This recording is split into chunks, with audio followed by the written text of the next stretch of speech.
Hello everyone, good evening. स्वागत है आप सभी का एग्जाम गुरु में। तो चलिए आज स्टार्ट करते हैं आपका विजय टेस्ट 4। तो क्वेश्चन नंबर 1 से स्टार्ट करते हैं, फटाफट जाइए बच्चों। कह रहा है कि mechanism of breathing very among the different group of animals depending on their. किस चीज़ पर डिपेंड करता है उसकी ब्रीदिंग? उसके हैबिटेट पर डिपेंड करता है, कहाँ पे रहता है, एक्वाटिक है, टेरेस्ट्रियल है ना, ये एरोबिक नेचर है। तो इसका हैबिटेट और करता है लेवल ऑफ ऑर्गेनाइजेशन, उसका बॉडी ऑर्गेनाइजेशन कैसा है, सेलुलर लेवल है, टिश्यू लेवल है, या ऑर्गन सिस्टम लेवल है। इस चीज़ पे भी डिपेंड करता है उसका ब्रीदिंग, मैकेनिज्म ऑफ ब्रीदिंग। तो दोनों चीज़ों में करता है, तो इसका वो 1 और 2 हो जाएगा। फिर भी इसको हम थोड़ा समझ लेते हैं। मोटा मोटा आप एक बात समझ लीजिए, अगर वो एक्वाटिक नेचर का है तो मोस्टली उसका में क्या हो, गिल्स होंगे, है ना। ऑलवेज वाली बात नहीं करता हूँ, गिल्स जरूर होंगे इसमें, ठीक है। अगर वो टेरेस्ट्रियल है, टेरेस्ट्रियल एनिमल है, तो उसमें लंग्स होने की प्रोबेबिलिटी हो सकती है। और प्लस अदर चीजें जैसे आपकी मॉइस्ट स्किन है, ठीक है, मॉइस्ट क्यूटिकल है, और एनसीईआरटी में दिया है क्या, ट्रैकिया है, ट्रैकियल ट्यूब्स वगैरह, ये अदर चीजें हो जाएंगी ना।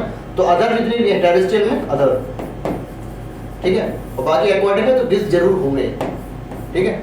तो कहते हैं अब लेवल ऑफ ऑर्गेनाइजेशन में आपकी एनिमल किंगडम में आपने देखा था सेलुलर लेवल, है ना, टिश्यू लेवल, और टिश्यू के बाद ऑर्गन लेवल, ठीक है। इतने लेवल में सिंपली होती है जनरल बॉडी सरफेस के द्वारा, है ना, सिंपली डिवीजन, मतलब पूरे बॉडी की जनरल सरफेस है, इंटायर बॉडी सरफेस एनसीईआरटी ने बड़ी यूज किया है, जनरल बॉडी सरफेस, ठीक है। तो इसमें अब सेलुलर लेवल में आपकी बॉडी फिर आ जाएगी, ठीक है। उसके बाद टिश्यू लेवल में आपकी सिलेंड्रेटा और प्लस टीनोफोरा आ जाएगी, ठीक है। ऑर्गन लेवल में आपके प्लेटीहेल्मिंथेस आ जाएंगे। तो पॉलीफेरा, सिलेंड्रेटा, टीनोफोरा और प्लेटीहेल्मिंथेस सब में कैसा है आपका mechanism of breathing, general body surface के द्वारा, है ना। इसके बाद आते हैं एस्के एल्मिंथेस, है ना, तो एस्के एल्मिंथेस में जनरली रेस्पिरेशन नहीं होता क्योंकि मोस्टली पैरासाइट होते हैं, और पैरासाइट हमारे इंटेस्टाइन में रहते हैं, उनको ब्लड में डिजॉल्व ऑक्सीजन खुद से वहाँ से एब्जॉर्ब करता रहता है, इनकी जरूरत नहीं पड़ती है, होगी तो ज़्यादा कुछ है नहीं इसके बारे में, ठीक है। तो इसके बाद आते हैं एनालिडा में, ठीक है, एनालिडा में अर्थोम वगैरह आएंगी, ठीक है, एनालिडा में। तो आपका अभी मैंने यहाँ पे लिखा है, देखो मॉइस्ट क्यूटिकल, ये लिखा है मॉइस्ट क्यूटिकल, तो आपके अदर में है, क्यों एनालिडा कैसा एक्वाटिक नहीं टेरेस्ट्रियल है ना। तो आपके एनालिडा में, इसके बाद आते हैं किसमें, आर्थ्रोपोडा में, तो ट्रैकियल ट्यूब्स हो जाएंगी, है ना। मोलस्का में गिल्स हो जाएंगी, एक्वाटिक है। इकानोडर्मेटा में गिल्स हो जाएंगे, क्यों क्योंकि वो क्या एक्वाटिक है। हेमिकोडेटा वगैरह में एक्वाटिक है, गिल्स होगा। इसके बाद जब वर्टिब्रेट में चलेंगे, क्वाड्रेट में अंदर जाएंगे, तो देखेंगे वहाँ पे सबसे पहले हम अगर फिश को देख लेंगे, फिश वगैरह है, एम्फीबिया वगैरह है, इसमें क्या है, एम्फीबिया तो फिलहाल बहुत ज़्यादा वेरिएशन होता है। आप फिश में देख लो क्या होते हैं, गिल्स होते हैं, तो काफ़ी ज़्यादा वेरिएशन होते हैं। इसके बाद एम्फीबिया में काफ़ी ज़्यादा वेरिएशन मिलेगा, है ना। एम्फीबिया में स्किन के द्वारा भी होता है, बक्कोफेरेंजियल भी होता है, एनसीईआरटी नहीं कहती इस बारे में। और उसके बाद फिर लास्ट बचते हैं कौन से, बर्ड, रेप्टाइल्स और मैमल्स, है ना। तो इसमें कैसा होता है, लंग्स के द्वारा, क्यों टेरेस्ट्रियल होती है। तो पूरा आपका पूरा एनिमल किंगडम का रिवाइज हो गया एक तरह से, मैकेनिज्म ऑफ ब्रीदिंग, सिंपली बोलो रेस्पिरेटरी ऑर्गन्स, ठीक है। तो इस प्रकार से लेवल ऑफ ऑर्गेनाइजेशन और हैबिटेट डिपेंड करता है उसमें कैसा होगा, ठीक। नेक्स्ट देख लेते हैं। Each terminal bronchiole give rise to number of, आपका ये ट्रैकिया है ना। इसके बाद ये bronchi, secondary bronchi, tertiary bronchi, इसके बाद इनिशियल ब्रोंकियोल और टर्मिनल ब्रोंकियोल, ठीक। इसके बाद लास्ट में आते हैं क्या, एल्वियोलाई। तो कहते हैं ईच टर्मिनल ब्रोंकियोल, मतलब लास्ट वाली ही खत्म है। इसके बाद टर्मिनल ब्रोंकियोल के बाद क्या, रेस्पिरेटरी चीज आ जाएगी आपकी, है ना, एक्सचेंज पार्ट आ जाएगा, यहाँ पर कंडक्टिंग पार्ट था। तो ईच टर्मिनल ब्रोंकियोल कह रहा है give rise to number of very thin irregular ball and bag like structure. क्या कहते हैं, गिल्स कहते हैं इनको, क्या है, सॉरी क्या होगा, एल्वियोलाई होगी। अभी गिल्स पढ़ा गया है, कोई दिमाग में है ना, तो एल्वियोलाई होगी। तो आपके इसका फर्स्ट आंसर हो जाएगा, ओके। पल्मोनरी सैक नहीं, एल्वियोलाई फर्स्ट आंसर।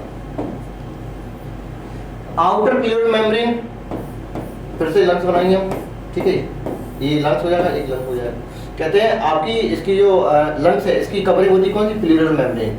तो डबल मेम्ब्रेन होती है, आउटर और इनर। तो इनर वाली लंग्स के कांटेक्ट में रहती है, और आउटर ये यहाँ पे पूरा बॉडी आपकी चेस्ट है, ये आपकी थोरेसिक कैविटी के कांटेक्ट में रहती है ना। तो इनर और आउटर के बारे में पूछ रहा है। तो each platelet membrane close contact with inner प्लेटल membrane, किसके लिए, इनर वाली लंग्स के कांटेक्ट में होगी, है ना। लंग्स बोलो या पल्मोनरी बोलो। एंड आउटर वाली कैसी है, कांटेक्ट यहाँ पे लिखा होगा, inner membrane and outer membrane. अच्छा इन्होंने कहाँ बताया, कह रहा है pleural membrane in close contact with the, ठीक है, वेयर द इनर प्लेटल मेम्ब्रेन, इसमें आउटर को, अच्छा ये लिखा तो है आउटर, आउटर ये लिखा है, ठीक है, और इनर ये लिखा है। तो पहले आउटर का पूछ रहा है, तो आउटर का पूछ रहा है तो पहले क्या थोड़ा सा हो जाएगा, इसका इनर का पूछ रहा है तो लंग्स हो जाएगा, ठीक है। तो first option will be correct. Next देख लेते हैं,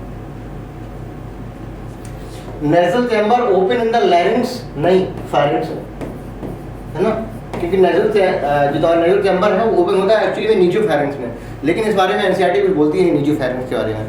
तो सिंपली आप फारिंक्स याद रखिए, तो फारिंक्स में ओपन होता है, ठीक है। इसके बाद लैरिंक्स और ट्रैकिया वगैरह आते हैं। तो फारिंक्स में ओपन होगा तो पहली बार कहीं से गलत हो गया, आगे पढ़ने की जरूरत है नहीं। लैरिंक्स एक कार्टिलेजिनस बॉक्स होता है, help in the sound producing in sound box कहते हैं, बिल्कुल सही बात है ये आपका, है ना। आपकी जो कॉमन पैसेज फूड और एयर का बोले तो फारिंक्स है, ये ट्रैकिया से ओपन होती है, लेकिन यहाँ पे एक प्रकार का साउंड बॉक्स होता है, जैसे क्या बोलते हैं, लैरिंक्स बोलते हैं। इसके बाद यहाँ पे ब्रोंकाई होंगे इस तरह का, ठीक है। तो ये आपका ये फारिंक्स हो गई, ये आपका क्या है, लैरिंक्स हो गया, साउंड बॉक्स इसको बोलते हैं, ये क्या ट्रैकिया है। तो कहते हैं लैरिंक्स एक कार्टिलेजिनस बॉक्स होता है, बिल्कुल सही बात है, have in the sound production, इसलिए क्या कहते हैं, साउंड बॉक्स कहते हैं, सही है। तो पहला गलत हो गया, दूसरा सही हो गया।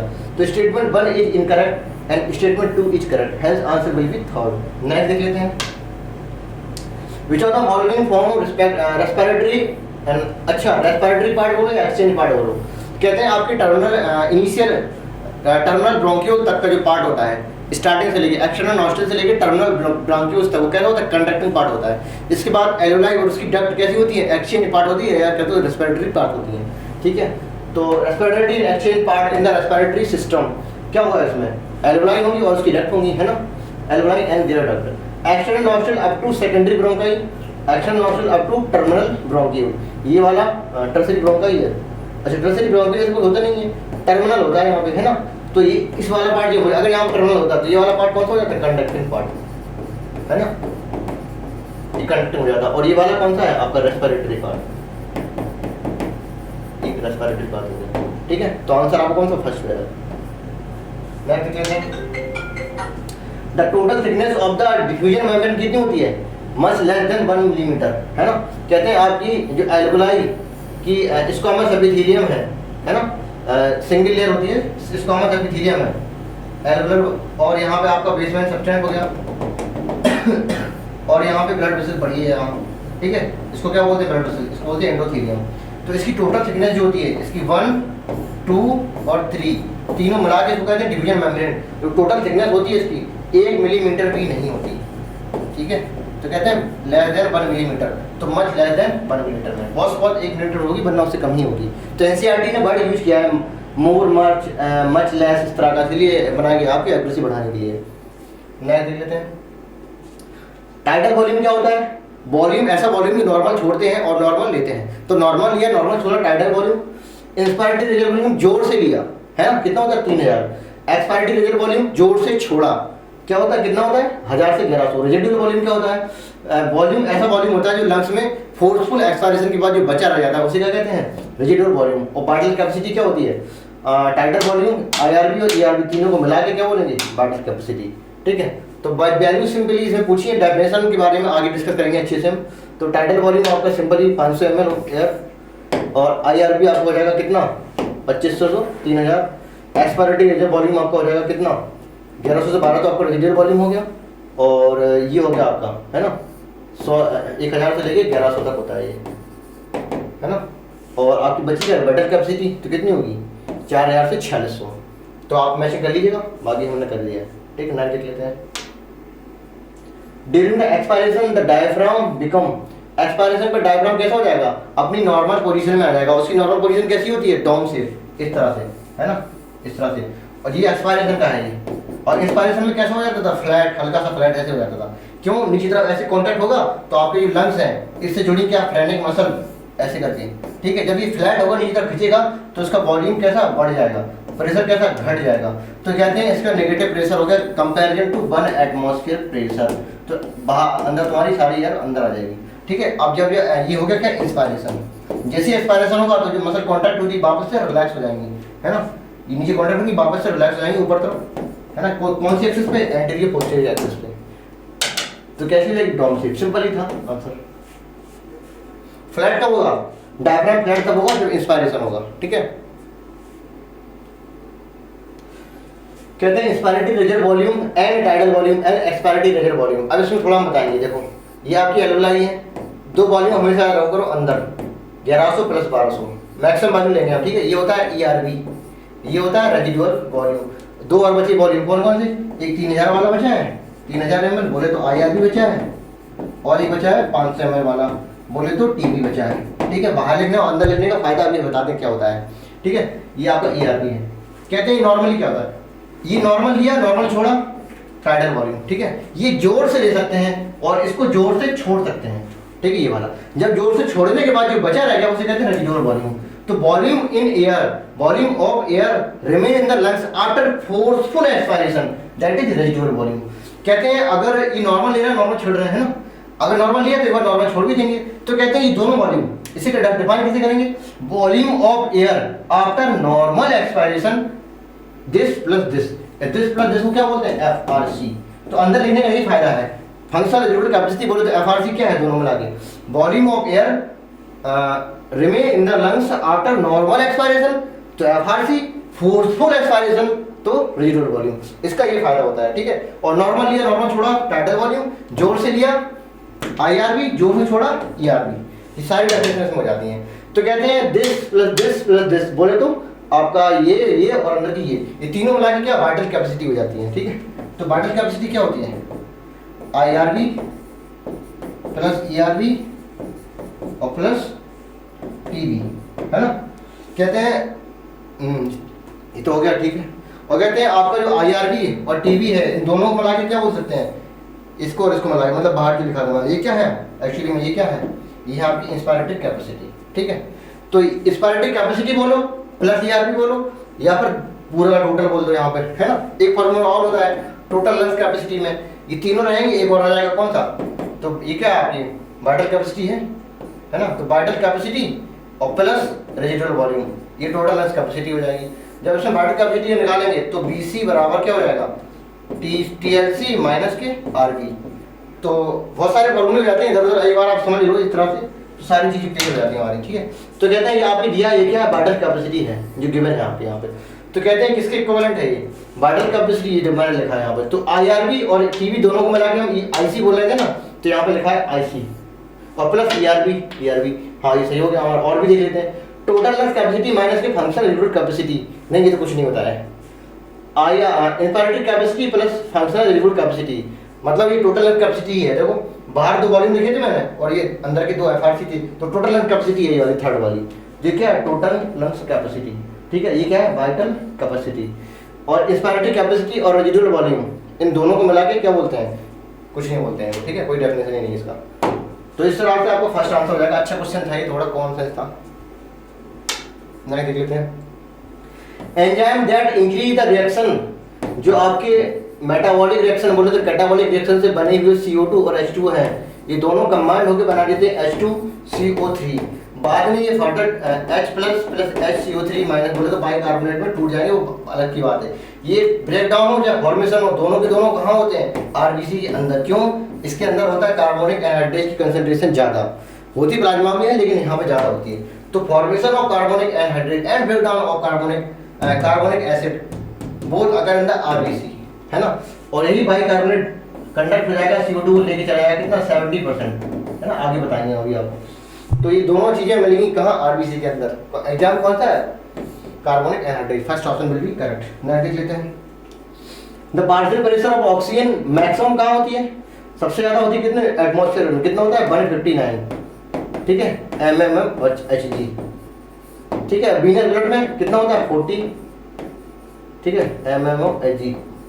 और एट्रियल ब्लड में कितना होता है? एट्रियल ब्लड बोले तो ऑक्सीजनेटेड ब्लड, और इसमें कितना हो जाएगा? 95।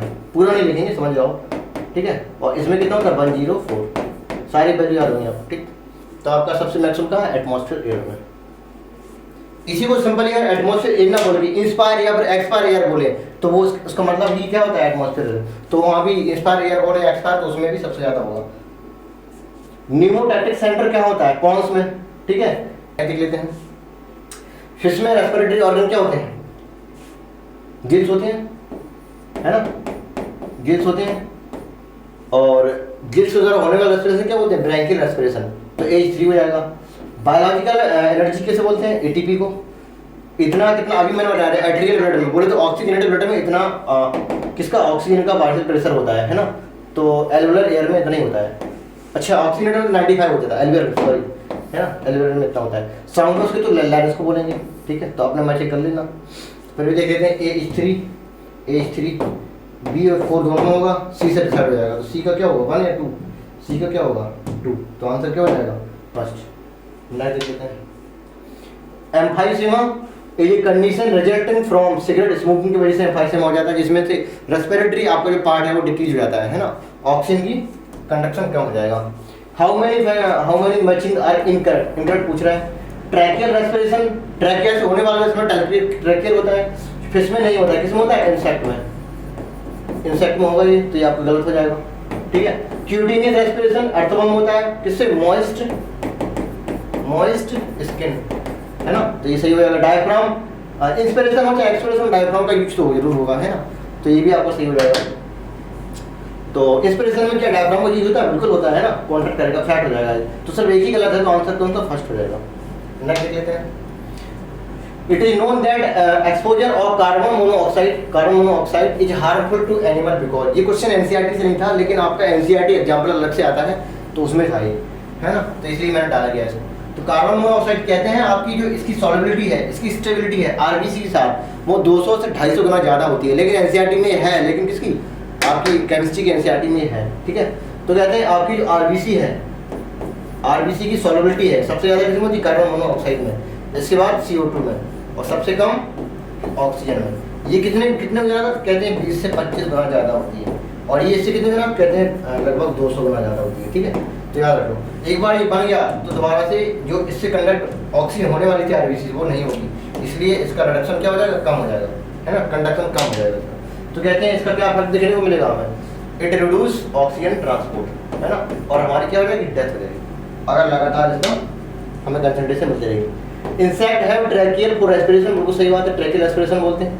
कहते हैं insect can respire through their body surface, नहीं बॉडी सरफेस नहीं करते हैं, किस करते हैं, ट्रैकिया से करते हैं, तो ये गलत हो गया, पहला वाला आपका सही हो गया, तो answer will be third. Next देख लेते हैं। Mark the true statement among the following with reference to normal breathing. Normal breathing करेंगे तो आपका इंस्पायरेशन हो या फिर एक्सपायरेशन हो, कैसी होती है, नहीं जो हम बोलना चाह रहे हैं वो नहीं है। अगर डीप ब्रीदिंग हो तो इंस्पायरेशन हो या एक्सपायरेशन हो दोनों एक्टिव होती हैं। नॉर्मल ब्रीदिंग में इंस्पायरेशन कैसी होती है, एक्टिव होती है, क्यों, मसल का कॉन्ट्रैक्शन होता है। ऐसे आप समझ लो, आप कोई भी ब्रीदिंग करें आपका इंस्पायरेशन हमेशा और हमेशा एक्टिव होता है, डिपेंड होता है एक्सपायरेशन। नॉर्मल ब्रीदिंग में हम सांस लेते हैं ऐसे करके, ताकत लगी इटीपी होगा, इसके बाद अपने आप छोड़ देंगे, बोले तो पैसिव है ना। तो आपका इंस्पायरेशन है वो कैसा होगा, एक्टिव, एनर्जी का खर्चा होता है, और जो आपका एक्सपायरेशन होता है वो कैसा होता है, पैसिव, बिना एनर्जी के खर्च किए, ठीक है। तो इंस्पायरेशन कैसा है, एक्टिव प्रोसेस, और एक्सपायरेशन कैसा, passive. Mark the incorrect statement in contact to oxygen binding to haemoglobin. Incorrect दिखा रहा, कह रहा जो आपकी ऑक्सीजन है वो हमारे हीमोग्लोबिन से जुड़ के HbO2 अर्थात ऑक्सीजन हीमोग्लोबिन बनाती है, ठीक है। ये कहाँ होता है, एल्वेलाई साइड में, ठीक है, एल्वेलाई साइड में। तो इसको फेवर करेगा PO2 हाई होना चाहिए, ठीक है, और PCO2 कैसा होना चाहिए, लो होना चाहिए। HIV कैसा होना चाहिए, HIV कम होना चाहिए, और टेम्परेचर भी कैसा होना चाहिए, कम होना चाहिए। ये एक साथ फेवर करते हैं और ये इसको करते हैं, ठीक है। तो ये तीनों चीज़ों कम होना और इसका ज़्यादा होना फेवर करेगा इसका फॉर्मेशन, और इसका रिवर्स होना फेवर करेगा इसका ब्रेकडाउन, ठीक। तो कहते हैं ऑक्सीजन की बाइंडिंग है ना, इनकरेक्ट बताना है तो आपको फेवर करेगा ये भी, हाई O2 ये भी करेगा, ये भी फेवर करेगा, लेकिन ये ब्रेकडाउन फेवर करता है ना, इसलिए आपका ये इनकरेक्ट हो जाएगा। नेक्स्ट देख लेते हैं। Respiratory process regulatory by the certain specialised centre in the brain, ठीक है, बिल्कुल करेंगे। Listed in the centre reduce the inspiration है ना, रिड्यूस, इससे हमने पकड़ लिया क्या, पॉन्स की बात कर रहा है, क्यों पॉन्स कर रहा क्या करते थे आपके, पॉन्स क्या करते हैं, आपकी जो इंस्पिरेशन का ड्यूरेशन है वो क्या कर देंगे, रिड्यूस कर देंगे, ठीक है। इस पहले क्वेश्चन आया था अभी, उसमें मैंने पॉन्स वेरोलाइज में शायद ये बता दिया कि HIN है ना, HIN और CO2 के लिए वो सेंसिटिव होते हैं, वो एक्चुअली में क्यूमो सेंसिटिव एरिया होता है ना, वहाँ से स्किप हो गया था। तो क्यूमो सेंसिटिव एरिया के काम होते हैं, जियोटिक आयरन कॉर्डर आर्टरी में होता था ना, वो क्यूमो सेंसिटिव एरिया काम होता है, इसका नहीं होता है। कौन सा काम क्या होता है, इंस्पायरेशन का ड्यूरेशन है, अगर 2 सेकंड लग रहे हैं तो आप कितना लगेगा, 1.5 सेकंड या 1 सेकंड, मतलब फास्ट ब्रीदिंग करा दिया इसने है ना, तो ये काउंट करेगा क्या, पॉन्स सेंटर, ठीक है। तो वहाँ पे अपना देख लीजिए भैया, वो गलत बोल दिया मैंने। CO2 dissociate from the carbamino haemoglobin when कब होगा? ये जो आपका HbCO2 है, इसका डिसोसिएशन हो रहा है Hb प्लस CO2 में। ये कहाँ हो रहा है? एल्वेलाई साइड में। तो वहाँ पे एल्वेलाई में क्या PO2 हाई होता है, बाकी अलग चीजें लो होनी चाहिए, ठीक है। देख लेते हैं CO2 dissociate from the carbamino haemoglobin when कब? जब PO2 हाई होना चाहिए और PCO2 लो होना चाहिए, है ना। तो सेकंड आंसर भी सही है।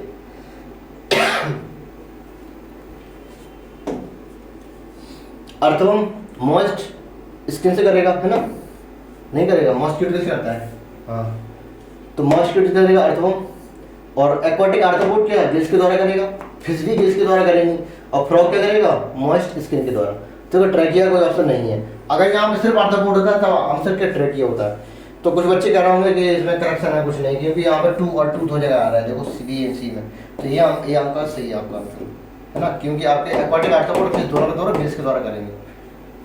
4th option will be correct. नहीं देख लेते हैं, firings open into लैरिंग्स through trachea के द्वारा, अभी मैंने बताया था, है ना। नहीं देख लेते हैं, ये क्या है आपका?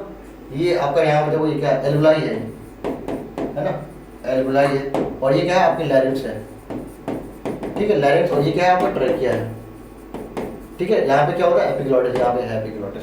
तो अभी क्वेश्चन जो आया था इसके पहले, है ना, ये वाला, है ना, लैरिंग्स के थ्रू ट्रेकिया में ओपन होती है फायरिंग्स, ये ट्रेकिया। तो ठीक है, तो क्या है आपका डायग्राम में? तो AH क्या है? इसमें कुछ मिसिंग है। अच्छा, A और B पूछ रहा है, तो A और B क्या है? A लैरिंग्स है और B क्या है? एल्वेलाई है। तो A लैरिंग्स और B क्या है? एल्वेलाई है। तो थर्ड ऑप्शन भी करेक्ट। नेक्स्ट देख लेते हैं, which the following not true regarding the given statement. कहते हैं thoracic chamber is made. Thoracic chamber आपका डोर्सल साइड से, है ना, डायरेक्ट बता देते हैं। वेंट्रल साइड से आपका स्टर्नम होता है, डोर्सल साइड से वर्टिब्रल कॉलम होती है, लेटरल साइड से रिब्स होती हैं, है ना, और लोअर साइड से क्या होता है? डायफ्राम होता है। कैसा होता है? शेप डोम शेप होता है उसका। तो कहते हैं डोर्सल साइड से वर्टिब्रल कॉलम सही बात है, वेंट्रल साइड से स्टर्नम ये भी ठीक है, लेटरल से रिब्स ये भी ठीक है, लेकिन लोअर साइड से स्टर्नम तो होता है, लेकिन वो वी शेप नहीं होता। कैसा होता है? डोम शेप होता है ना। तो ये आपका इनकरेक्ट हो जाएगा। During the inspiration intrapulmonary pressure is decrease due to, क्यों डिक्रीज हो जाता है? बिकॉज इसका वॉल्यूम क्या हो जाता था? इंक्रीज हो जाता था इंस्पिरेशन में क्या प्रेशर डिक्रीज हो जाएगा और वॉल्यूम क्या हो जाएगा? इंक्रीज हो जाएगा, है ना। तो वॉल्यूम के बारे में पूछ रहा है, इंक्रीज। एज्मा बोले तो अस्थमा क्रोनिक डिसऑर्डर होता है व्हेन द एल्वेलर वाल damage and which respiratory surface decrease. ये बात तो एकदम सही लिखी यहाँ से, है ना, पूरी सही लिखी, लेकिन एज्मा में क्या होता है? एम्फाइसेमा होता है, ठीक है। और ये बात भी इसकी उल्टा कर दिया उन्होंने, ये यहाँ पे एज्मा लिखा हुआ, एज्मा या बोलो अस्थमा, जो भी पढ़ना है पढ़ो, ठीक है। अस्थमा के लिए लिखी, difficult to breathing in the calling Beijing due to the inflammation of bronchi and bronchioles. इसमें म्यूकस बन जाता है एक्चुअली में, है ना, म्यूकस फॉर्मेशन की वजह से इसमें दिक्कत होती है कंडक्टिंग पार्ट में, ठीक है। और ये एक्चुअली पार्ट का दिक्कत है। तो आपका जो एज्मा है, अस्थमा है, वो क्या किसकी प्रॉब्लम है? कंडक्टिंग पार्ट की प्रॉब्लम है। और जो एम्फाइसेमा है वो रेस्पिरेटरी पार्ट की प्रॉब्लम है, ठीक है। तो आपके दोनों के दोनों क्या हो गए? गलत हो गए। तो both statement 1 and 2 are incorrect. Next देख लेते हैं, कहते हैं which of the following match wrong regarding the transport of gases in respiration. RBC 97 करेगा और 3% प्लाज्मा करेगा, ठीक है, और 70% बाइकार्बोनेट फॉर्म है, ये भी ठीक है, लेकिन 3% CO2 नहीं करेगा। ये क्या करेगा? 7% CO2 करेगा डिजॉल्व फॉर्म में, है ना। और बचा क्या इसमें? RBC कितना करेगा? CO2 20 से 25%, 20 से 25% CO2 RBC के द्वारा होती है, ठीक है। बाकी पूरे डाटा आपका हो गया, ठीक। नेक्स्ट देख लेते हैं। तो इसका आंसर लगा दिया क्या मैंने? हाँ लगा दिया, 4th इनकरेक्ट पूछ रहा था। नेक्स्ट देख लेते हैं, binding of oxygen with haemoglobin depend upon, किस में डिपेंड करेगी? CO2, है ना, क्योंकि आपकी जो Hb से आपकी ऑक्सीजन बाइंड हो गया, HbO2 बना रहा है। इसके लिए क्या हमने क्या बताया? ऑक्सीजन हाई होना चाहिए और PCO2 लो होना चाहिए। और जैसे ही हमने बोला PCO2 लो होना चाहिए, और उसके साथ चलने वाले 2 फैक्टर और टेम्परेचर और HN उनको भी लो होना चाहिए, ठीक है। तो ये क्या सिंपली पूछा है कि डिपेंड किसमें होता है ना, हाई लो नहीं पूछा है, तो सब पे डिपेंड करेगा, ठीक, all of these. Inspiration can अगर in the intrapulmonary pressure is, कैसा होता है less than the atmospheric pressure. कहते हैं आपको जो लंग्स का प्रेशर है, अगर इसका वॉल्यूम बढ़ रहा है, इसका मतलब प्रेशर क्या है, घट रहा होगा। घट के कितना हो जाता है, नेगेटिव नहीं होता है। नेगेटिव प्रेशर इसलिए बोलते हैं क्योंकि बाहर कितना है 1 ATM, तो इसके कंपैरिजन में इसका प्रेशर कम हो जाता है। मान लो अगर 0.8 प्रेशर हो गया, 8 ATM प्रेशर अंदर का, तो इस 0.8 की पॉजिटिव वैल्यू को भी हम नेगेटिव प्रेशर बोल देते हैं, है ना। नेगेटिव नहीं होता है तो नेगेटिव बोल देते हैं, क्यों, इसके कंपैरिजन में कम है। तो प्रेशर अंदर कम, बाहर ज़्यादा, तो बाहर से अंदर एयर आ जाएगी, है ना। और ऐसे क्या, तो नेगेटिव प्रेशर है या लेस देन एटमॉस्फेरिक प्रेशर, तो लेस देन एटमॉस्फेरिक प्रेशर या सिंपली क्या, जो नेगेटिव प्रेशर है in the lungs in the respect to atmospheric pressure, तो दोनों आपके सही है। तो both option 1 and 3 are correct, तो हैन answer will be 4, more than 1 answer, ठीक है। 100 ml डीऑक्सीजनेटेड ब्लड डिलीवर करेगा कितनी CO2 एल्कलाई को, 4 ml, है ना। क्योंकि आपको पता होना चाहिए आपके ये लंग्स है, यहाँ पे क्या टिश्यू है, ठीक है, यहाँ पर टिश्यू हो गया, तो लंग्स से हमें ले आना क्या, ऑक्सीजन, ठीक है, और यहाँ से ले क्या ले आना है, CO2 को, है ना। यहाँ पे CO2 को यहाँ रख देना है, CO2, ठीक है, यहाँ CO2 बनी है, यहाँ पे छोड़ना है, और यहाँ से ऑक्सीजन को यहाँ लेना है। तो कहते हैं यहाँ से जो ऑक्सीजनेटेड ब्लड है 100 ml ऑक्सीजन ब्लड में, ऑक्सीजन ब्लड में कितना 5 ml ऑक्सीजन किसको देगा, टिश्यू को देगा, और यहाँ से CO2 उठा के ले आएगा यहाँ पे, तो कितनी CO2 छोड़ेगा, 4 ml CO2 छोड़ेगा। अब ये कौन सा ब्लड है, डीऑक्सीजनेटेड ब्लड, ये ऑक्सीजनेटेड, यहाँ सिस्टमिक आर्टरी, यहाँ पर सिस्टमिक वेन होगा, ठीक है। तो कितना 4 ml, आंसर थर्ड। नेक्स्ट देख लेते हैं, by the concentration of which one the volume of the thoracic chamber increase in the anterior posterior axis पे। कहते हैं आपका जो लंग्स है उसका जो एंटीरियर पोस्टीरियर एक्सिस मतलब इस एक्सिस पे कॉन्ट्रैक्शन वॉल्यूम इंक्रीज हो रहा है ना। तो मतलब यहाँ से कॉन्ट्रैक्शन हुई होगी, तो यहाँ पे कौन सी मसल है, डायफ्राम फ्रेनिक मसल है, ये कॉन्ट्रैक्ट होगी नहीं, ये तरफ ये फ्लैट हो जाएगा, है ना। तो आपका एंटीरियर पोस्टीरियर एक्सिस पे कौन काम करेगा, डायफ्राम, तो कॉन्ट्रैक्शन ऑफ डायफ्राम, ठीक है। ठीक है भैया, एंटीरियर पोस्टीरियर एक्सिस बता रहा है। वॉल्यूम ऑफ एयर इंस्पायर या फिर expire during the normal respiration क्या होता है, नॉर्मल छोड़ा क्या होता है, टाइटल वॉल्यूम, है ना। Volume of air inspire expire during normal respiration, tidal volume. अभी वो नॉर्मल छोड़ा, नॉर्मल लिया। Neural signal from the pneumotaxic centre can moderate, है ना, कैन मॉडरेट, कैसे moderate, reduce the duration of inspiration, है ना, इंस्पायरेशन की ड्यूरेशन को कम कर देता है, ठीक है, reduce and inspiration, second option will be correct. Which of the following can sense the change in the CO2 and HI concentration, है ना, किसके द्वारा, कीमोसेंसिटिव एरिया, है ना। अब कीमोसेंसिटिव एरिया में आपके रिसेप्टर ऑडिटिव आर कंट्रोलर आर्टरी दोनों जगह होते हैं, तो आंसर इसका आर हो जाएगा, ठीक। ना देख लेते हैं, lungs exposure dust in the industry, इससे क्या लंग्स का प्रोलिफरेशन हो जाता है, जैसे कहते हैं रेस्पिरेटरी ऑक्यूपेशनल डिसीज, है ना, ORD, ऑक्यूपेशनल रेस्पिरेटरी डिसीज, है ना। जो आपकी स्टोन का मेस्टिकेशन है, ब्रेकिंग होती है, वहाँ पे काफ़ी डस्ट वगैरह उड़ती रहती है, हमारे लंग्स में जाती रहती है, तो उसका लॉन्ग एक्सपोजर लंग्स को डैमेज कर सकता है। लिखा तो लंग्स डैमेज, फाइब्रोसिस हो सकता है, बोले तो प्रोलिफरेशन हो जाएगा फाइब्रोसिस टिश्यू का, इकट्ठे हो जाएंगे, लंग्स का इन्फ्लेमेशन हो जाएगा, है ना। तो ऑल ऑफ दिस, इसलिए मास्क पहने, हमेशा मास्क पहना करो। इंस्पिरेशन इज इनिशिएटेड बाई, जो इंस्पिरेशन का इनिशिएशन है वो डायफ्राम से होता है ना। तो कहते हैं आपका एंटीरियर पोस्टीरियर एक्सिस पे डायफ्राम मसल कॉन्ट्रैक्ट बोले तो फ्लैट हो जाएंगी, और इसके बाद आपकी जो रिब से जुड़ी हुई मसल है एक्सटर्नल इंटरकोस्टल मसल, वो भी कॉन्ट्रैक्ट हो जाएंगी। एक ही एक्सिस पे, डॉर्सोवेंट्रल एक्सिस पे। तो दो तरह का काम हो रहा है, एक इंटीरियर पोस्टीरियर पे एक्सिस पे काम हो रहा है, एक डॉर्सोवेंट्रल एक्सिस पे काम हो रहा है। पहले कौन सा होता है, डायफ्राम वाला। अगर उन्होंने वर्ड लगा दिया इनिशिएशन, ये वाला वर्ड, तो आपका पक्का है कि इनिशिएशन मतलब पहले वाला काम पूछ रहा है ना। एनसीईआरटी बोलती है क्या, डायफ्राम की कॉन्ट्रैक्शन से स्टार्टिंग होती है ना, contraction of diaphragm. Trachea and initial bronchioles, अच्छा ठीक है, सपोर्टेड बाय कार्टिलेज, तो बिल्कुल सही बात है ना। आपकी अप टू इनिशियल ब्रांक्यूल तक आपकी इनकम्प्लीट कार्टिलेजिनस रिंग होती हैं जो इनका कॉलेप्स से बचाती हैं। आगे लिखा भी है trachea can collapse during the expiration, नहीं इसलिए होती है क्योंकि कॉलेजन से हम चिपकने से उनको बचा सकें, है ना। तो आपको ये गलत हो गया, पहला सही है, answer will be third. Next देख लेते हैं, on average healthy human breath कितना करेगा, 12 से 16 टाइम पर मिनट, है ना। 12 से 16 बार सांस लेते हैं और छोड़ते हैं हम 1 मिनट में। विजय तो हमारे IRB की वैल्यू सिंपल क्या होती है, 2500 से 2500 ml से 3000 ml, बोला 3 लीटर है ना, 2.5 लीटर से 3 लीटर तक होती है ना। Volume of additional volume of air by which can inspired during forceful inspiration, है ना, दैट इज IRB। इतना बता से कोई है नहीं ना आंसर। नेक्स्ट देख लेते हैं, which statement correct for residual volume. Residual volume कहते हैं आपका, मैं अभी बताया था यहाँ पे 1100 और प्लस 1200, है ना, ये क्या हो जाता है ERB, ठीक है, ये क्या हो जाता है RB। कहते हैं वॉल्यूम ऑफ एयर, ये IRB कौन सा वॉल्यूम है, जोर से छोड़ने के बाद जो निकाल सकते हैं, जोर से अगर उसको छोड़ के बाहर निकाल देंगे तो जो वॉल्यूम रहता है वो क्या होता है, रेजिडुअल वॉल्यूम, है ना। तो volume of air remain in the lungs after forceful expiration is residual volume. देख लेते हैं क्या आंसर सही है। Volume of air remain in the lungs after normal expiration लिखा है, ये एक्चुअली में FRC है, पूरी FRC है। आप नॉर्मल ले रहे थे और छोड़ रहे थे, है ना, तो नॉर्मल छोड़ने के बाद जो बचा है वो FRC है, ये डिफरेंस किसकी है, FRC की, ठीक है।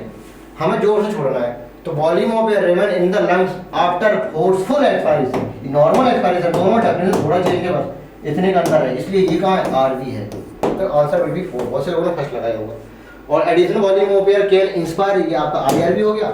Additional volume of air can expire, ये क्या हो गया, ERB हो गया।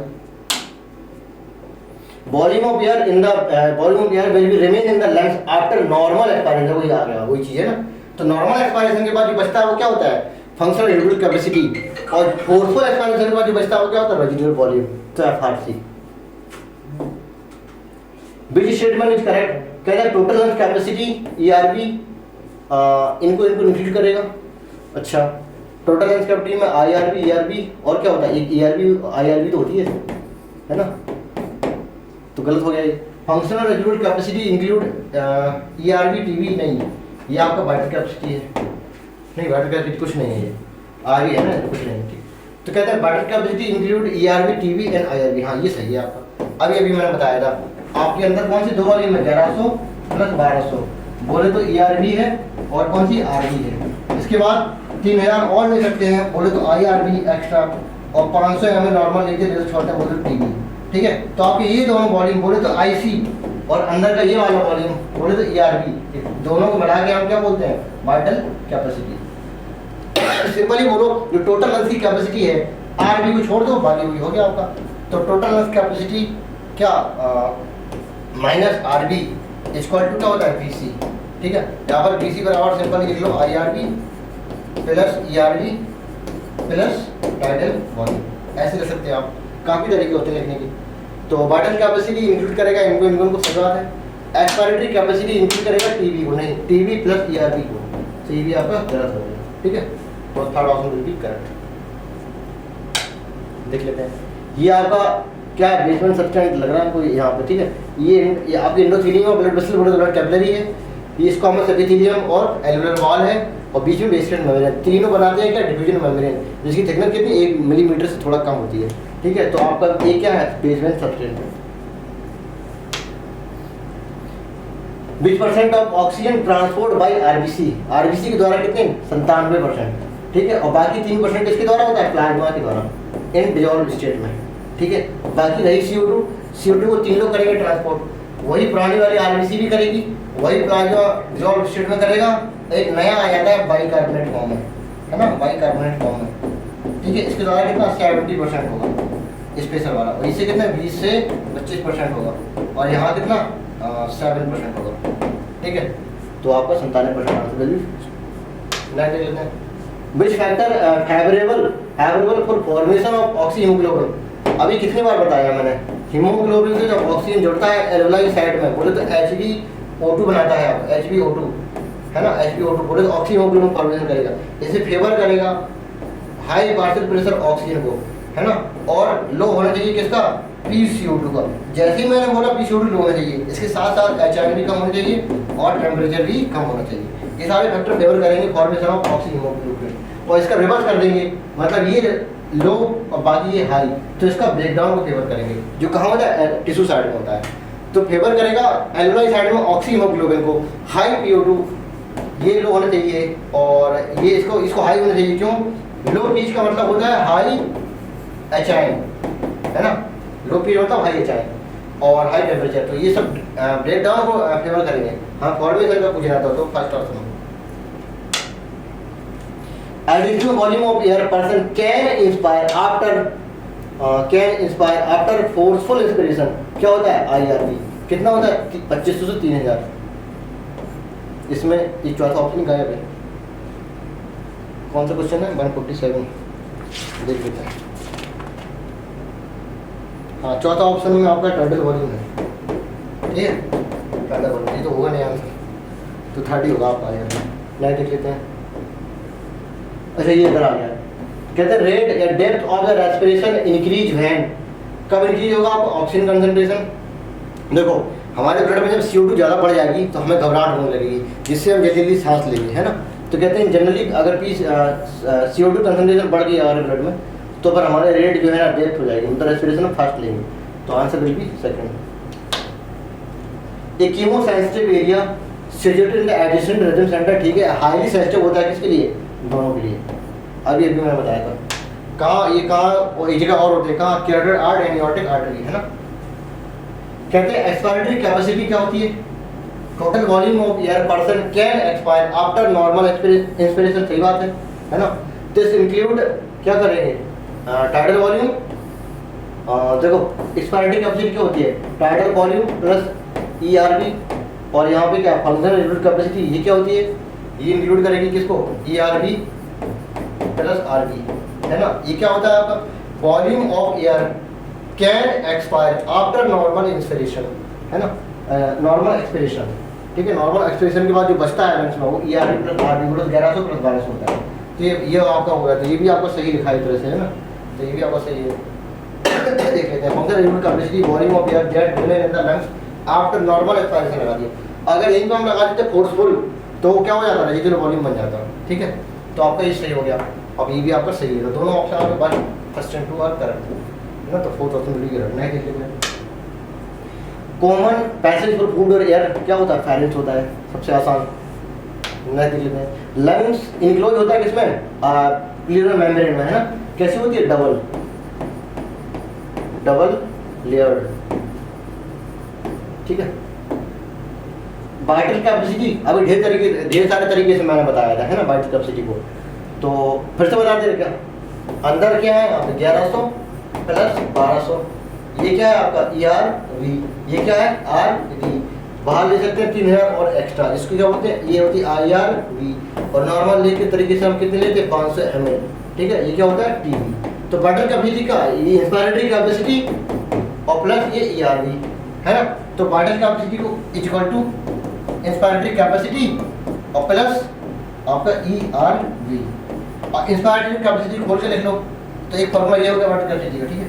इसको खोल के लिखेंगे तो वाइटल कैपेसिटी का फॉर्मूला एक और हो जाएगा, इसको लिख लेंगे क्या IRV plus TB plus RV, ये क्या बना, अच्छा ERV लिखा है ERV, एक फॉर्मूला ये हो जाएगा।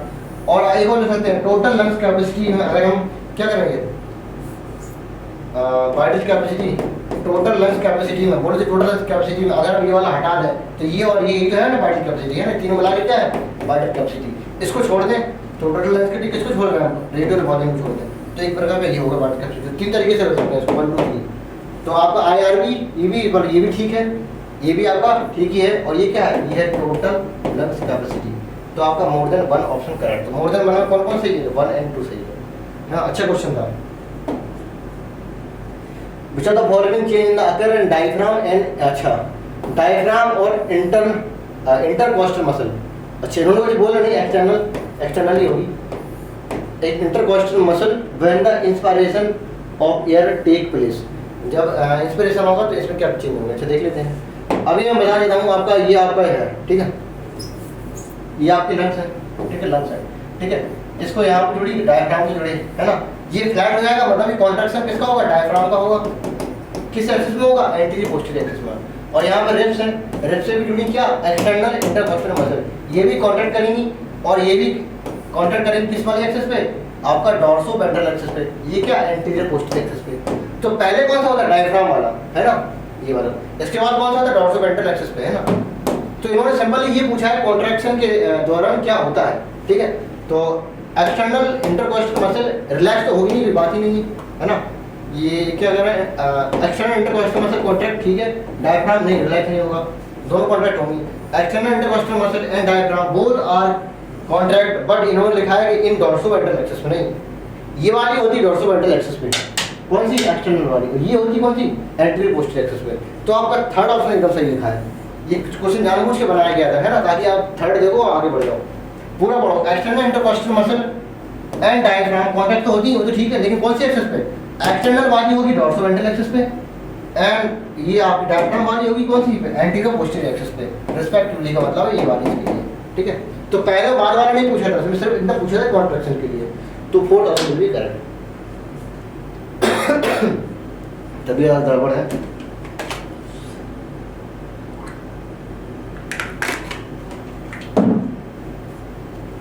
ठीक है, तो आपका हो जाएगा आंसर।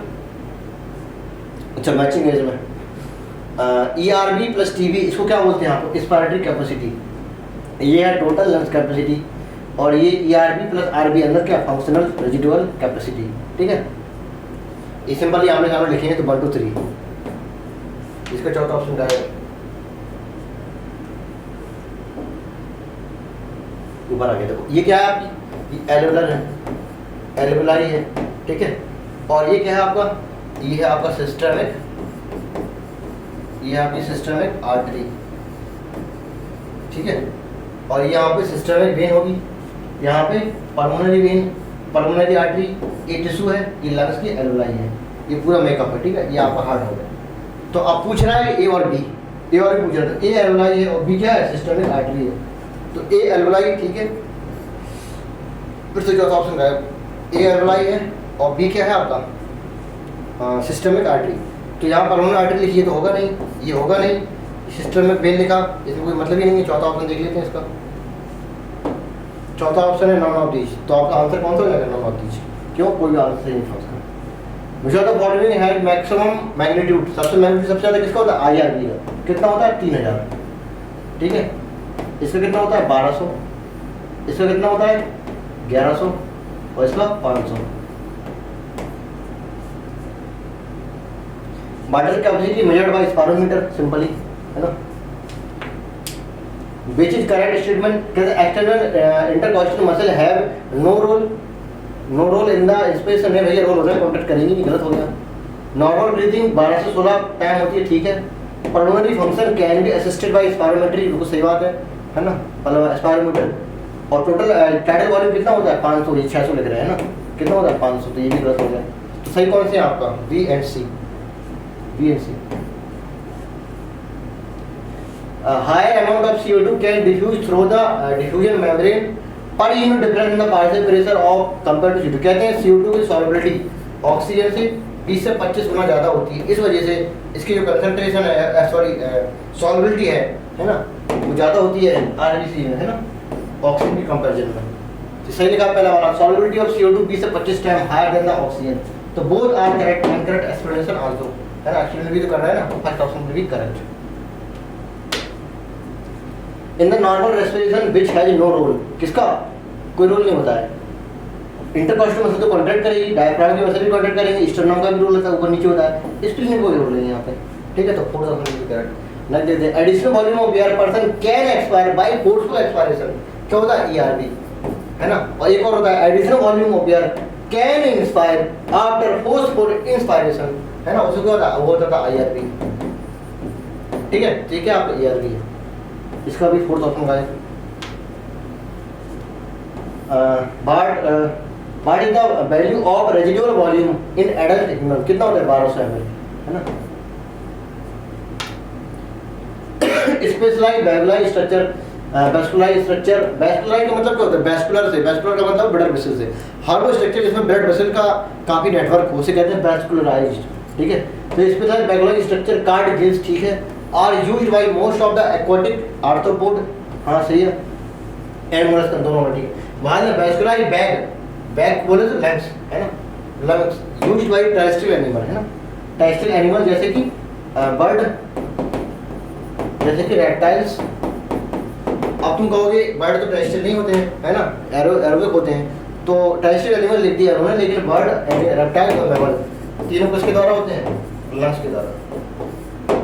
है ना, तो third option will be correct. Which is correct statement? कहते हैं trachea straight tube extend up to mid abdominal दिखाया हुआ है। कितना क्या होता है? थोरेसिक होती है, थोरेसिक कैविटी होती है, एब्डोमिनल जगह हो गया आपका। Pleural blood present between the lungs नहीं होता है, लंग्स एक ये है एक ये है, ठीक है, यहाँ पे लंग्स हो गया है। कह रहा बिटवीन द लंग्स यहाँ पर होती है, नहीं यहाँ पर नहीं, यहाँ पर हार्ट होता है, यहाँ पर होती है ना, सराउंडिंग ऑफ लंग्स या ऑन द लंग्स, तो बिटवीन टू लंग्स नहीं, ये गलत हो गया आपका, ठीक है। थोरेसिक चैम्बर डॉर्सली, डॉर्सली मतलब पीछे से, सर्वाइकल वर्टिब्ररी से नहीं, थोरेसिक वर्टिब्ररी है ना, थोरेसिक वर्टिब्ररी, तो ये भी गलत हो गया आपका। तो नन आंसर आ गया, चौथा ऑप्शन है नहीं, चौथा ऑप्शन नहीं होगा शायद आपका, है ना, देख लो एक बार। सॉल्युबिलिटी ऑफ गैस इज बेल थिकनेस इन द मेम्ब्रेन, अच्छा ठीक है, involve in the solubility the gas is well and thickness of the membrane involved in the some important factor that can affects क्या अफेक्ट कर सकता है? Rate of diffusion, है ना, एसिड ट्रांसफर तो हो ही नहीं है, तो रेट ऑफ डिफ्यूजन को करेगा क्या, और रेट ऑफ डिफ्यूजन डिपेंड होता है आपकी thickness of the membrane and solubility of gas, है ना, solubility of gas and concentration and partial pressure of gas, ये सारी चीजें हैं, ठीक है। ये क्या है? ये आपका ऑक्सीजन ऑक्सीजन डिसोसिएशन कर्व है, इसको हम सिग्मॉइड कर्व भी बोलते हैं, ठीक है। यहाँ पे सिंपली हम लिख लेते हैं किसको, परसेंटेज सैचुरेशन ऑफ हीमोग्लोबिन, है ना, percentage of haemoglobin with respect to oxygen, और यहाँ पे लिख लेते हैं पार्शियल प्रेशर ऑफ ऑक्सीजन को, ठीक है। कहते हैं आपकी जो हीमोग्लोबिन है, ठीक है, हीमोग्लोबिन है ऑक्सीजन से जोड़ के HbO2 बना रहा है, बोले तो फॉर्मेशन ऑफ ऑक्सी हीमोग्लोबिन कर रहा है। क्या ऐसे सारे हीमोग्लोबिन सैचुरेट हो जाते हैं क्या? कहते हैं 100 ml ब्लड में 12 से 16 ग्राम हीमोग्लोबिन होता है, कि सारा हीमोग्लोबिन ऑक्सीजन सैचुरेट हो जाता है कि नहीं, कुछ ही परसेंट हीमोग्लोबिन सैचुरेट होता है ऑक्सीजन से, जितना परसेंट यहाँ सैचुरेट हो रहा है वो परसेंट यहाँ लिखिए, बोले तो क्या परसेंटेज है किसकी, इसकी, है ना, जितना सैचुरेट हो रहा है ऑक्सीजन के साथ, और यहाँ पे कितना ब्लड में ऑक्सीजन है उसकी पार्शियल प्रेशर या कंसंट्रेशन को मेजर कर रहा है, वो यहाँ पे लिख दिया है। इसी के अगेंस्ट मैंने ग्राफ प्लॉट कर दिया और इस तरह से कुछ मिलता है यहाँ पे सिग्मॉइड कर्व, ठीक है, इसे कहते हैं क्या, sigmoid curve, oxygen dissociation curve. तो कहते हैं कि ए यहाँ पे क्या हो गया, यहाँ बी क्या होता है, यहाँ पे बी होता है परसेंटेज ऑफ हीमोग्लोबिन और ए होता है पार्शियल प्रेशर ऑफ ऑक्सीजन। तो आपका बी है पार्शियल प्रेशर ऑफ ऑक्सीजन, तो बी है आपका परसेंटेज नहीं ए, अच्छा ए है, यहाँ पे ए लिखा है, तो A partial pressure of oxygen है, ए परसेंटेज लिखा है यहाँ पे ए परसेंट लिखा है, यहाँ भी परसेंट लिखा है, तो A partial pressure of oxygen in mmHg और percentage of haemoglobin with oxygen, तो second option will be correct. तो every 100 ml of oxygenated blood, अभी मैंने बताया था, ठीक है, ये यहाँ पे टिश्यू है और यहाँ पे लंग्स है ना, यहाँ पर चल रही है C6H12O6 plus 6O2 equal to 6CO2 और प्लस 6H2O, यहाँ CO2 बढ़ रही है लगातार और यहाँ पर ऑक्सीजन चाहिए जिसको कंज्यूम हो रही है, क्या ऑक्सीजन चाहिए कैटाबोलिक रिएक्शन के लिए, है ना, तो यहाँ पर ऑक्सीजन चाहिए, तो ऑक्सीजन कौन लेके आ रहा है, एल्वेलाई, तो यहाँ पर ऑक्सीजन छोड़ दे रहे हैं कैसे टिश्यू के बाद, बनी हुई CO2 को यहाँ पे लेके कहाँ ले जाएंगे, लंग्स के पास, तो यहाँ पे CO2 को, यहाँ से हमने CO2 को पकड़ा और यहाँ पे छोड़ दिया, यहाँ पे ऑक्सीजन को पकड़ा और यहाँ पे छोड़ दिया, तो आई कितनी 100 ml ऑक्सीजन, ऑक्सीजन ब्लड में कितनी 20 ml ऑक्सीजन, यहाँ पे छोड़ी कितनी 5 ml ऑक्सीजन, ठीक है, और यहाँ पे कुछ डाटा दिया नहीं है, लेकिन यहाँ पे बोला है कि 4 ml डीऑक्सीडेटेड ब्लड यहाँ पे छोड़ दिया जाता है एल्वेलाई के पास, तो यहाँ पे 4 ml वाला डाटा है और यहाँ पे 4 ml डाटा है और यहाँ पे 5 ml वाला डाटा है, ठीक है। तो कहते हैं every 100 ml of oxygenated blood, इस बार ही है ना, can deliver around 5 ml O2 to the tissue, tissue को देगा, है ना, tissue under normal physiological condition, ठीक है। Every 100 ml of deoxygenated blood बोले तो डीऑक्सीजनेटेड वाला ही है, deliver approximately 4 ml CO2 to the alveoli बोले तो लंग्स, है ना, ये भी सही है, तो both statement are correct. A person suffering from the wheezing, अच्छा wheezing and inflammation of bronchi and bronchioles, अभी मैंने बताया था, अगर आप कंडक्टिव पार्ट में कोई प्रॉब्लम है, म्यूकस का डिपोजिशन हो गया, आप सांस नहीं ले पा रहे हैं, है ना, गले में खराश इस तरह कुछ है और लगातार ये बना रहता है, सांस लेने में तकलीफ हो रही है, आपका ट्रैकिया ब्रोंकाई है, ब्रोंक्यूल पतले हो गए हैं अंदर म्यूकस जमा होने की वजह से, इस बीमारी को कहते हैं एज्मा या अस्थमा, जो भी आपको पढ़ना है, ठीक है। और एम्फाइसीमा में क्या होता है, इसमें आपका जो रेस्पिरेटरी पार्ट है, जो एक्सीडेंट पार्ट है, वो खराब हो जाता है, अर्थात आपके एल्वुलर वाल डैमेज हो जाती है, जिस पे रेस्पिरेटरी सरफेस डिक्रीज जाती है, ऑक्सीजन का कंडक्शन कम हो पाता है ना, इसे बोलते हैं एम्फाइसीमा। और ये किसकी वजह से होती है, सिगरेट स्मोकिंग। और ये किसकी वजह से होता है, एजमा। ये किसकी वजह से होता है, ये एलर्जी रिएक्शन की वजह से होता है, ठीक है। तो ये किसकी वजह से, एजमा है, asthma. Carbonyl anhydride only pressure present in the RBC, नहीं, प्लाज्मा 2 एनसीईआरटी लिखा है, प्लाज्मा 2 मतलब मे बी, है ना, इसमें भी हो सकता है very few amount of concentration, ठीक है। तो ये आपका गलत हो गया। ऑक्सीजन रेस्पिरेटरी क्या है, ऑक्सीजन के लिए रेस्पिरेटरी कंट्रोल होता है, नहीं, कोई ना, लिखा है कि नो ऑक्सीजन का जो रोल है ना, कैसा होता है, क्वाइट इनसिग्निफिकेंट, ऐसी कुछ लाइन लिखी है ना, तो कोई रोल नहीं होता ऑक्सीजन का। अगर ऑक्सीजन कंसंट्रेशन बढ़ जाएगी ब्लड में तो हमारा रेस्पिरेटरी रिदम को नहीं पता चलेगा, है ना, किसी को पता नहीं चलेगा। अगर CO2 की बढ़ गई और या फिर HIN की बढ़ गई तो हमें पता चल जाएगा किसमें कीमोसेस्टिवेरियास, और ये बता देगा किसको, रेस्पिरेटरी रिदम सेंटर बोले तो मेडुला, और जो भी इमीडिएट एक्शन है वो ले लिए जाएंगे, है ना। ऑक्सीजन के बढ़ने में कोई रोल नहीं है यहाँ पे, तो दोनों आपके गलत हो गए। लिखा है carbonyl haemoglobin is a combination of haemoglobin with carbon monoxide, नहीं, गलत हो गई, है ना। CO2 नहीं चाहिए यहाँ पे, तब बनता है।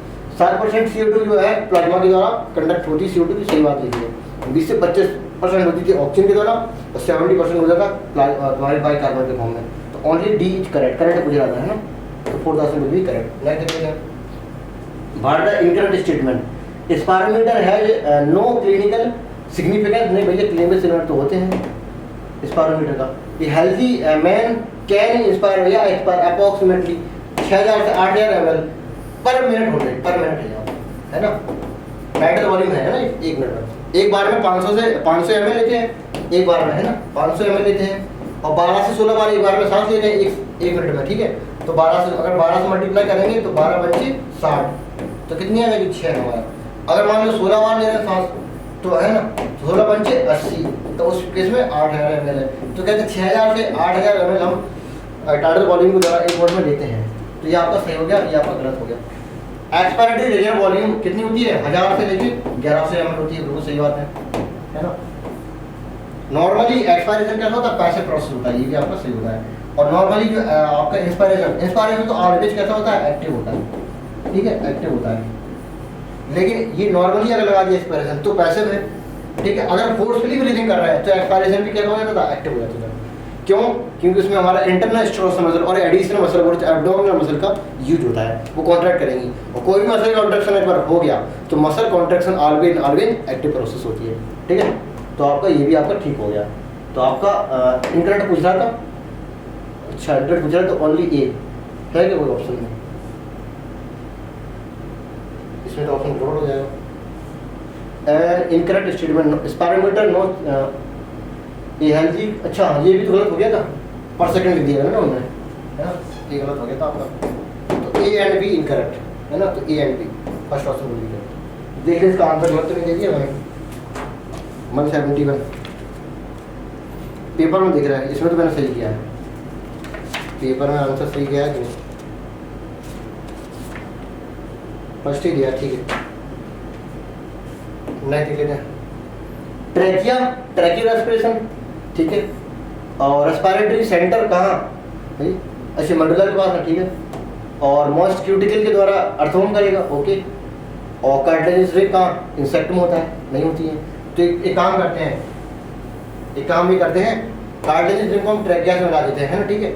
अब इंसेक्ट मिलेगा ट्रैकियो रेस्पिरेशन, ये भी तो ठीक हो गया, वैसे भी ठीक था, ठीक, क्योंकि मैच कोई हो नहीं रहा था। अब मोस्ट क्यूटिकल रहेगा अर्थोम के पास और रेस्पिरेटरी रिदम आपका सीधे जाएगा, ठीक।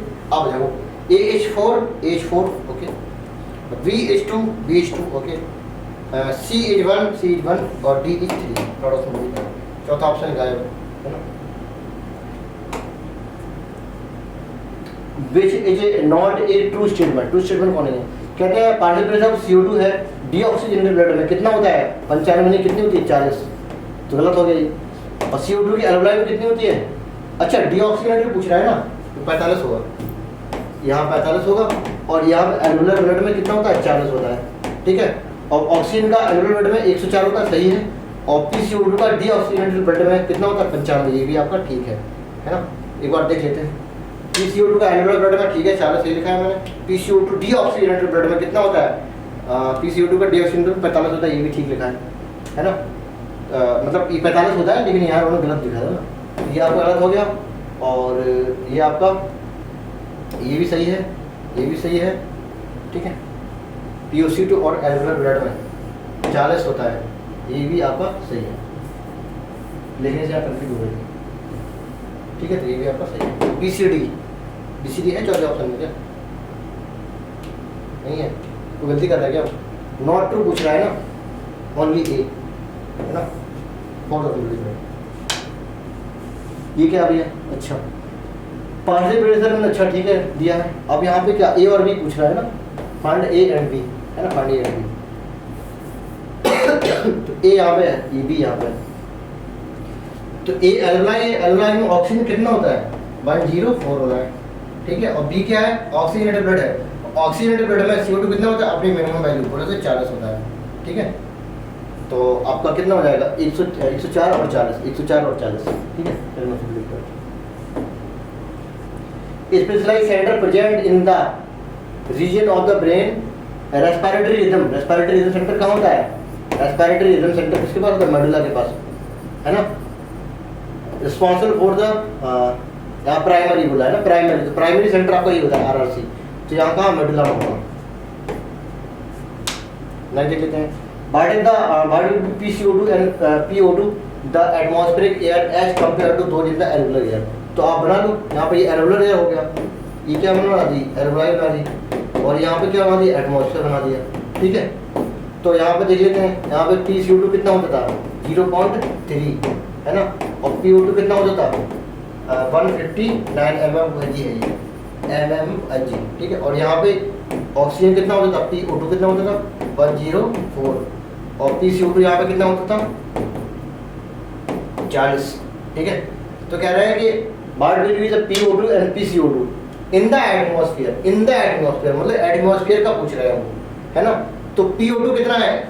पहले PO2 को देखेंगे एटमॉस्फेयर में। PO2 हायर है, 159 है इससे, तो PO2 कैसी है? हायर। PO2 हायर है किससे? एल्वेओलाई से। CO2 को देख लेते हैं। CO2 को कितना है?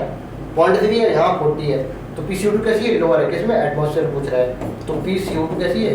लोअर, ठीक है। तो PO2 हाई और PCO2 लो, PO2 हाई और PCO2 लो, सेकंड ऑप्शन में भी है।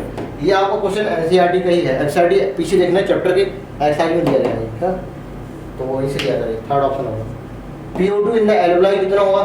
PO2 इन द एल्वेओलाई होगा आपका कितना? 104। ऑक्सीजन ब्लड में कितना? 95 होता है, और ERB आपका कितना होता है? 1000 से 1100 ml, तो 1 लीटर दिया, बात सही है। तो ये 500 ml होता है बोले तो आधा लीटर है, तो ये भी ठीक है, आप मैचिंग कर लेना, ठीक।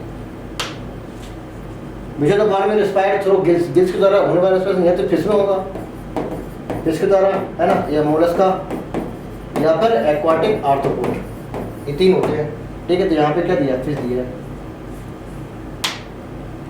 Diffusion of oxygen CO2 take place in alveoli, simple ही क्वेश्चन था। In blood CO2 comparatively diffuse easily because its high solubility, हाँ बिल्कुल सही बात है, सॉलिबिलिटी हाई होती है इसलिए ज़्यादा इजीली डिफ्यूज हो जाता है, सही लिखा है। अप्रॉक्सीमेटली इतना परसेंट CO2 नहीं, इतना परसेंट तो कोई कंडक्ट नहीं करेगा भाई। प्लाज्मा, प्लाज्मा के द्वारा कितना हो जाता है? 7%, ठीक है। CO2 diffuse in the blood passes into RBC and react with H2O and H2CO3। देख लेते हैं क्या CO2 डिफ्यूज इनटू ब्लड। अच्छा, CO2 diffuse in the blood into RBC and react with H2O and CO2, बिल्कुल सही बात लिखी है ना। और haemoglobin can bind maximum 4 molecule of oxygen, ये भी आपका सही है। सिर्फ सेकंड गलत है, पूछ रहा है सही, तो ACD है ना। नहीं देख लेते हैं। टिश्यू में PO2 and PCO2 are respectively, तो टिश्यू में क्या होता है? PO2 मिनिमम में होगी, मिनिमम बोले तो 40 में होगी, और ये अपनी मैक्सिमम वैल्यू में होगी बोले तो 45 में होगी, ठीक है। तो 40 और 45। Arrange the following in order increasing volume में है। तो वाइटल कैपेसिटी कितनी होती है? वाइटल कैपेसिटी क्या होती है? ERB प्लस IRB और प्लस TB, ठीक है। तो इसकी अगर हम मिनिमम रेंज लेंगे, मिनिमम कितनी 2500 लेते हैं, इसकी मिनिमम कितनी 1000 लेते हैं, और इसकी 500 ही होती है, तो कितना आएगा इस हिसाब से? इस हिसाब से आपका आंसर हो जाएगा कितना? 4000। ठीक है, अगर मैक्सिमम लेंगे तो यहाँ पर 1100 कर लेंगे और यहाँ पे 3000 कर लेंगे, तो और यहाँ पे जो को रहेगा बोलो 600 ml और बढ़ गई यहाँ पे, तो कितनी हो जाएगी? 4600 ml। तो वाटर कैपेसिटी कितनी होती है? 4000 से 4600 ml। ठीक है, तो सबसे ज़्यादा तो यही हो जाएगा, है ना। तो डी सबसे आगे होगा, तो डी सबसे आगे है। और चौथा ऑप्शन देखते हैं क्या है? डी। यहाँ सी सबसे आगे है, तो ये गलत होगा। ठीक है, यही सही होगा। फिर भी देख लेते हैं। टाइटल वॉल्यूम 500 ml होती है, सबसे कम होगा। ठीक है, सबसे कम है। और रेजिडुअल वॉल्यूम या रेस्पिरेटरी वॉल्यूम है, ये कितनी मैक्सिमम वैल्यू होती है? 1200। इसकी मैक्सिमम कितनी होती है? 1100। सबसे इसके सबसे आगे डी बी सी ए। ठीक है, तो डी बी सी ए, तो डी, एक मिनट, सबसे आगे डी। और रेजिडुअल वॉल्यूम है, एक्सपायरेटरी रेजिडुअल वॉल्यूम 1100 500। ठीक है, वाइटल कैपेसिटी सबसे आगे, अच्छा ये है, तो एक और ऑप्शन में डी बी सी ए, ये सही है ना। तो रेजिडुअल वॉल्यूम आगे है ना, ये तो बी आ गया आंसर। ठीक है, सी पीछे। नेक्स्ट देख लेते हैं। Heart is true about RBC in human, इतने परसेंट ऑक्सीजन नहीं करेगा। ट्रांसपोर्ट 80% ऑक्सीजन, 20% ट्रांस नहीं भैया, ये 97 और ये 3%। ठीक, they do not carry CO2, करेगा भैया कैरी, कितने करेगा? 20 से 25% करेगा। दे कैरी ऑक्सीजन 20 से 25%, हाँ ये सही है। Blood oxygen have significant role in the respiratory rhythm, नहीं, नो सिग्निफिकेंट रोल ऑक्सीजन, है ना। इंक्रीज, पहला तो गलत हो गया। Increase in the PCO2 HIL level detected by chemoreceptor activate the respiratory center mediate, किस लिए? सही बात है, chemosensitive area है ना, aortic artery and carotid arteries, है ना। तो A is false and region is true। Mechanism of annual transport, अच्छा, annual transport of atmosphere air by tracheal tube, किसके द्वारा? इंसेक्ट के द्वारा। ट्रैकियल ट्यूब से था ना, हाँ, ट्रैकियल ट्यूब का इंसेक्ट के द्वारा होता है tracheal respiration. Skin accessory organ of respiration किसमें होती है? स्किन। स्किन आपकी मॉइस्ट स्किन याद है, फ्रॉग में होती थी, है ना, फ्रॉग में। और मॉइस्ट क्यूटिकल किसमें होती थी? अर्थवर्म में। चौथा ऑप्शन कहाँ है? ये है। Which statement is incorrect? Incorrect देखना है।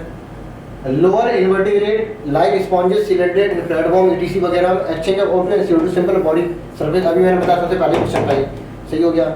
ट्रैकियल स्टेट ट्यूब है, extend up to mid thoracic cavity which divided into 7 नहीं इफेक्ट होती है यहाँ पे, तो गलत हो गई।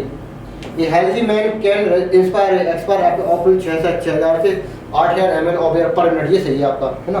तो ये सही हो गया आपका, एक ये सही हो गया आपका, दो सही कैसे हो सकते हैं? अच्छा, इनग्रेडिएंट पूछ रहा है तो आपका सेकंड आंसर हो गया। चौथा भी सही होगा, आपको देख लेते हैं। PO2 is major factor in which could affect binding of CO2 in the human, ये भी सही है। इंटरकॉस्टल मसल अगर कहाँ होती है? रिब्स में, है ना। और डायफ्राम में phrenic muscle. Which is incorrect match. Inspiratory capacity 3500 ml होती है, सही बात है ना। IRB प्लस TB, ये 3000 है, ये 500। एक्सपायरेटरी कैपेसिटी 1600, सही बात है। ERB प्लस TB, ये 500, ये 1100। फंक्शन यूनिट कैपेसिटी 3300, वो सही बात है ना। क्या होगा ये? ERB प्लस रेजिडुअल वॉल्यूम, ये कितनी? 1200, ये कितनी? 1100, सही है। वाइटल कैपेसिटी 7600 नहीं होती, कितनी होती है? मैक्सिमम होती है 4600, और मिनिमम कितनी होती है? 4000। ठीक है, तो आपका ये इनकरेक्ट हो गया। नहीं देख लेते हैं। Partial pressure of oxygen in deoxygenated blood में कितना होता है? Deoxygenated blood and oxygenated blood and tissue, तो पार्शियल प्रेशर ऑक्सीजन का डीऑक्सीजनेटेड ब्लड में कितना हुआ? मिनिमम है 40। ऑक्सीजन ब्लड में मैक्सिमम दो होती हैं, एक होती है मैक्सिमम कितनी? 104 होती है मैक्सिमम वैल्यू ऑक्सीजन, और एक 95 होती है। ये वाली होती है एल्वलाइन और ये वाली होती है ऑक्सीजनेटेड ब्लड में। तो ऑक्सीजनेटेड ब्लड में पूछ रहा है तो कितनी? 95 होगी। और क्या पूछ रहा है? टिश्यू, टिश्यू में क्या मिनिमम वैल्यू कितनी? 40। तो ऑक्सीजन कितनी? 40, 95 और 40, 40, 95, 45 होती है। यहाँ पे कितना? 40 होना चाहिए, इसलिए ये गलत हो गया। Partial pressure of carbon dioxide, अच्छा, डीऑक्सीजनेटेड में मैक्सिमम वैल्यू होगी, बोले तो 45 होगी। ऑक्सीजन में मिनिमम वाली बोले तो 40, और फिर से क्या टिश्यू है क्या? हाँ टिश्यू है, फिर से 40, कितनी होगी? 45, 40, 40, सॉरी टिश्यू में मैक्सिमम होगी ना 45, 45, 45, 40, 45, 45, 45, सही है। 45, 40, 45, सही, ये सही हो गया। तो statement 1 is incorrect, statement 2 is correct, answer will be third. मैं देख लेते हैं। The exchange of gas in the alveoli in the lungs take place by simple diffusion के द्वारा, है ना। Alveoli of the lungs, the air is side of the gaseous exchange in the separator from the blood. किसके द्वारा separate करेगा? Diffusion membrane के द्वारा, है ना। तीन होती थी, एल्वुलर वॉल, बेसमेंट सबस्टेंस और एंडोथेलियम ऑफ ब्लड वेसल, है ना। तो आंसर आपका हो जाएगा आपका थर्ड। इसमें यहाँ पर ओनली लिखा है, इसमें सब दो होंगी, वैसे पता नहीं कि उनका एडवेंसी वगैरह दे रहे हैं। ऑक्सीजन डिसोसिएशन कर्व कैसा होता है? सिग्मोइड कर्व बोलते हैं, है ना। Partial pressure of oxygen and percentage saturation of haemoglobin with oxygen and partial pressure of oxygen. A molecule of hemoglobin carry 4 molecule of oxygen. कैसे? आपका हीमोग्लोबिन, ये आपकी होगी आरबीसी, ठीक है। आरबीसी के अंदर कौन बैठा है? हीमोग्लोबिन। हीमोग्लोबिन का ऑर्डिनरी स्ट्रक्चर है, 4 मॉलिक्यूल रखे होंगे, 1 2 3 4, इस तरह से होता है। अब यहाँ पर ऑक्सीजन को पकड़ लेगा, ऐसे करके ऑक्सीजन पकड़ लेगा यहाँ पे, तो कितने मॉलिक्यूल ऑक्सीजन पकड़ेगा? 4 मॉलिक्यूल, है ना। और ये कैरी करेगा, यहाँ 1 2 3 थी, चौथा ऑप्शन आगे होगा, तो fourth option will be there. Which of the following is the conducting part of the respiratory part supported by cartilaginous ring? कह रहा है कंडक्टिंग पार्ट का कौन सा पार्ट ऐसा है, कौन सा एरिया ऐसा है, कौन कितना एरिया ऐसा है जो कार्टिलेजिनस रिंग से सपोर्ट होता है? कौन सा? आपका ट्रैकिया से लेके इनिशियल ब्रैंक्यूल, इनिशियल टर्मिनल पर बोल रहा, क्योंकि आपकी कंडक्टिंग पार्ट को हम एक्सटर्नल नोडल से टर्मिनल ब्रांकियोल तक कंडक्टिंग होता था, उसमें से एक पहले वाले बोले तो इनिशियल ब्रांकियोल तक ही रिंग होती हैं, टर्मिनल ब्रांकियोल के पास रिंग नहीं होती हैं, ठीक है। तो यहाँ से लेके यहाँ तक क्या होती है? Cartilaginous ring. तो इनिशियल ब्रांकियोल है ना, टर्मिनल ब्रांकियोल मत लगा देना, थर्ड मत लगा देना। The sponge exchange oxygen and CO2 done by किसका? जनरल बॉडी सरफेस के द्वारा, है ना, entire body surface. CO2 transport bye RBC 20-25%, सही बात है। Enzyme carbonic anhydride absent in the blood plasma, नहीं, थोड़ा सा होता है ना, थोड़ा सा यहाँ पे होता है absent in the blood plasma, तो गलत हो गया। तो H2 बीच फॉल्स, H2 बीच false, H2 RS false. Part starting from the external nostril से लेके टर्मिनल ब्रांकियोल तक क्या होता है? कंडक्टिंग पार्ट होता है, अभी मैंने बताया, ठीक है। Specialised vascular structure called gills, ठीक है, are used by most of the aquatic arthropod and mollusca, ठीक है। The part of the starting from the external nostril से टर्मिनल ब्रोंकियोल तक कंस्टिट्यूट कंडक्टिंग पार्ट को बोलेंगे, बिल्कुल सही बात है। थोरेसिक चैम्बर फॉर्म्ड, उधर पूछ रहा है ना, हाँ ठीक है, फॉर्म्ड वेंट्रल के द्वारा वेंट्रल कॉलम, ठीक है। नहीं वेंट्रल तो क्या एक्सटर्नल होता है, गलत हो गया। और डॉर्सल के द्वारा होता है क्या? वर्टिकल कॉलम, यहाँ एक्सटर्नल उल्टा बोल दिया इन्होंने, तो गलत हो गया आपका, ये सही होगा। लेटरल रिब सही लिखा है और लोअर डायफ्राम ड्रॉप से भी सही लिखा है, ये यहाँ पे नोट कर दिया। Inspiration can occur there pressure within the lungs less than the atmospheric pressure, हाँ बोले तो नेगेटिव प्रेशर, ये भी आपका ठीक हो गया, ठीक। थर्ड ऑप्शन भी इनकरेक्ट। नेक्स्ट लास्ट क्वेश्चन देख लीजिए, which is the following structure close to glottis? अच्छा, आपकी ये क्या है? ट्रैकिया है ना, ये आपकी ट्रैकिया है, ये लंग्स है आपके, ये लंग्स हो गया ट्रैकिया, ठीक है। यहाँ पे आपकी ओपनिंग है, ये ओपनिंग इस तरह से कार्टिलेजिनस बॉक्स बोले तो साउंड बॉक्स होता है, ठीक है। और यहीं पे आपकी इस तरह से लगी क्या? एपिग्लॉटिस, ठीक है। तो आपकी ये क्या है एक्चुअली में? ये एपिग्लॉटिस है, ये एपिग्लॉटिस है, ठीक है। और ये क्या है आपका? लैरिंक्स है, लैरिंक्स है। और ये क्या है आपका? ट्रैकिया है, ट्रैकिया है, ठीक है। और यहाँ की ओपनिंग होगी, यहाँ पे ओपनिंग होगी, उसको क्या बोलते हैं? ग्लॉटिस। इसको सराउंड कौन करेगा? एपिग्लॉटिस। जब इसमें स्वॉलोइंग करेंगे, मतलब जब खाना निकलेंगे किसमें? ऑइसोफेगस में जाएगा, तो उस टाइम पे ये बंद हो जाएगा ताकि यहाँ पे खाना ना चला जाए, ठीक है। तो which of the following structure close glottis during the swallowing, मतलब निकलते समय prevent the entry of food in the windpipe. हमें entry of food in the food pipe करना है, बोले तो ऑइसोफेगस में, विंड पाइप में नहीं करना, वहाँ तो हमें हवा को लेके जानी है। तो सिंपली बहुत आसान आंसर था क्या? एपिग्लॉटिस, ठीक है। तो okay, thank you, bye bye.